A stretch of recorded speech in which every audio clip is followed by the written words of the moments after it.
So we are hopefully solving the last piece of the Range Rover puzzle for the coolant leak, that is, at the very least today.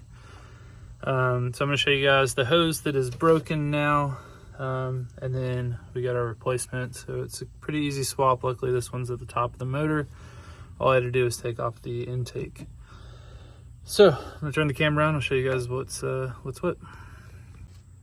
Alright, so this is where the hose actually split, is right here, and I can see from taking everything apart and moving around and stuff, because I never disconnected this, how that can snap or crack. It is a very firm, brittle piece of coolant pipe, and this is the bleeder, I'm pretty sure, the outlet bleeder.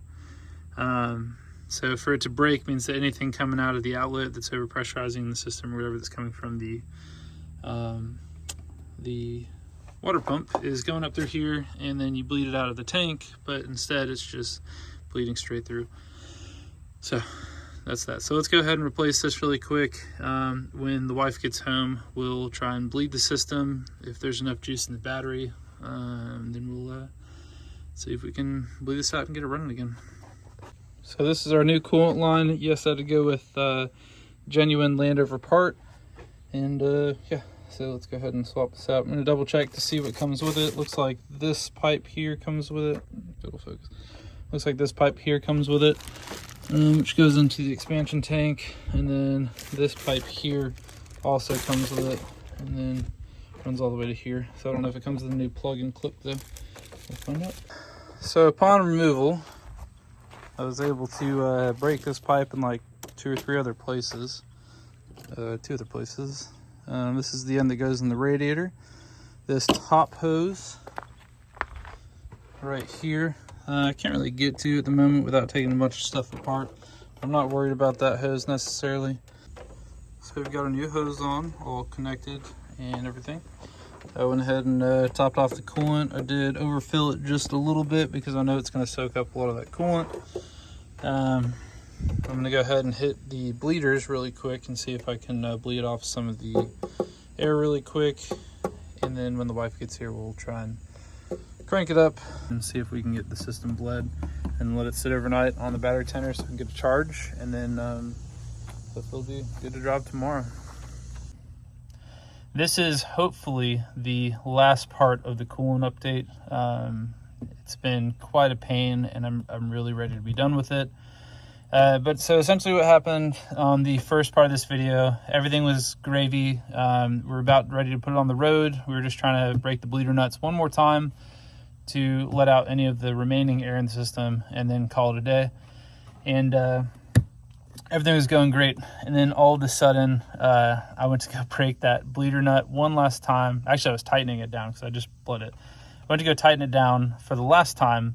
And when I went to go tighten it down, the top of it just peeled right off and broke.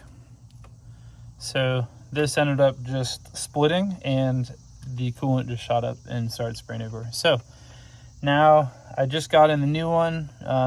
It's been about a week, and I'm replacing it with a brass fitting. And I know that these are made to be the first thing to break because, you know, it's a bleeder nut or whatever, but I've had really bad experience with just these bleeder screws, and I'm going to replace it. So to start today, the other half of this is the top of the nut I was saying.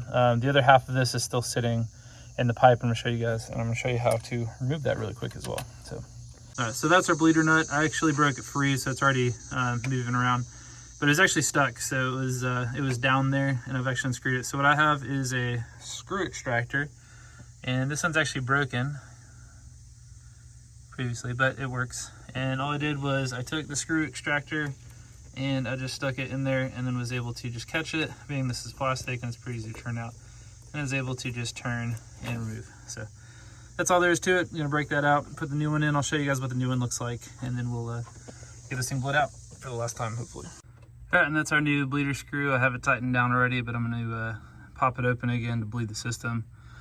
Yeah, so simple as that, just a quick swap out.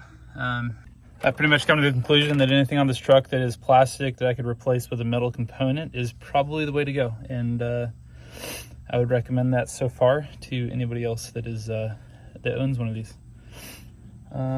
yeah, non-professional opinion. So let's crank this sucker up. Let's get this thing bled out. All right, summing up the Range Rover coolant issue, and summing it up by it being on the road. So good news is no coolant loss that we can see, no puddle under the truck that we can see. That's a huge win. Got to drive it about 40 miles today. Once we got the battery jumped off, it's been surviving also, so hopefully we don't have to throw a new battery in anytime soon. Yeah, driving nicer than it ever has since I brought it home, and probably still needs some love, but we're getting there. So we're gonna give it a bath tonight since it needs one pretty bad. Yeah, that is the hopeful end of the Tales of the Coolant extravaganza.